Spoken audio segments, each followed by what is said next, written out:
दररोज निष्पक्ष व ताज्या बातम्या पाहण्याकरिता चॅनलला लाईक आणि सबस्क्राईब करा।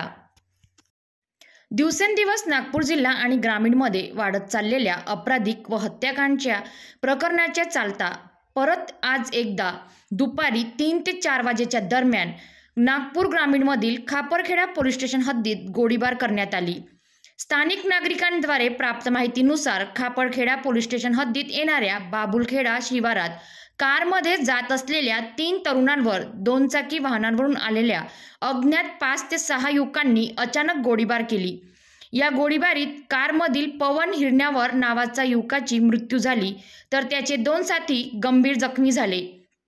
गोळीबार करून आरोपींनी घटनास्थळावरून पळ काढला। या घटनेची माहिती पोलिसांना मिळताच पोलीस घटनास्थळी पोहोचून घटनास्थळाचा पंचनामा करून या प्रकरणी पुढील तपास करीत आहे।